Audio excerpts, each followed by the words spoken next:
Hi everyone, Assalamu alaikum and welcome back to my YouTube channel. So আজকে আমি নিয়ে এসেছি আপনাদের জন্য শ্যামাই দিয়ে নতুন একটা রেসিপি। এটার নাম হচ্ছে শ্যামাই ডেজার্ট ডিলাইট।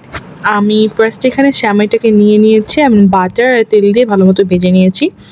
আপনারা প্লিজ এই ভুলটা করবেন না, আমি আঁচটা বাড়িয়ে দিয়েছিলাম বলে কিছুটা পুড়ে গিয়েছিল। এরপরে আমি পরিমাণ মতো চিনি আর অল্প একটু দুধ দিয়েছিলাম ফার্স্টে। আমি দুধটা 1 কাপ দিয়েছি একটু মাখা মাখা অবস্থায় রাখার জন্য। আপনারা দেখতেই পাচ্ছেন এটা মাখা মাখা হওয়ার পরে আমি এটাকে নামিয়ে নিয়েছি। এরপরে দুধটাকে বসিয়ে দিয়েছি ঘন হওয়ার জন্য। ফার্স্টে আমি এটার মধ্যে কাস্টার্ড পাউডার ইউজ করেছি। কাস্টার্ড পাউডার আমি 1 চামচ দিয়েছি। 1 চামচ আমি অল্প একটু দুধের মধ্যে মিশিয়ে সেটাকে আমি ইউজ করেছি ঘন হওয়ার জন্য।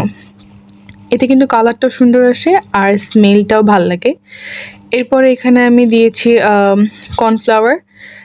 কর্নফ্লাওয়ার ইউজ করেছিলাম। তার আগে আমি চিনি দিয়েছি। চিনি আমি আমার পরিমাণ মতো দিয়েছি, আপনারা আপনাদের মতো স্বাদ মতো দিয়ে দিতে পারেন। 1 চামচ কনডেন্স মিল্ক দিয়েছি। আর একটু ভালো মতো ঘন হওয়ার জন্য আমি এখানে কর্নফ্লাওয়ার ইউজ করেছিলাম।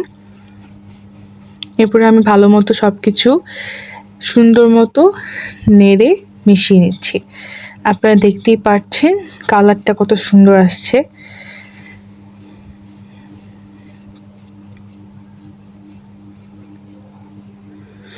এই পর্যায়ে এখানে যখন বলক চলে আসবে তখন আমরা এরকম যদি হয়ে যায় তখন আমরা এটাকে নামিয়ে ফেলবো। নামিয়ে নেওয়ার পর আমি বাটির মধ্যে ভেজে রাখা শ্যামাইটাকে সেট করে নিয়েছিলাম। এরপরে আমার ফার্স্ট লেয়ারে দুধটাকে দিয়ে দেব। এরপরে আমরা আবার শ্যামাইটা দিব উপরে। আমি 2টা লেয়ার করেছি, আপনারা চাইলে অনেকগুলো লেয়ার করতে পারেন। 2টা লেয়ারের মধ্যে আমি করে নিয়েছি অনেক নবাবী সেমাইয়ের মতো, কিন্তু নবাবী সেমাইয়ের মতো এটা এত ক্রিমি হয় না, বাট একটু ভাজা ভাজা স্মেল আসে আর একটু ক্রিমি টেক্সচার আসে, যার কারণে এটা খেতে খুব ভালো লাগে।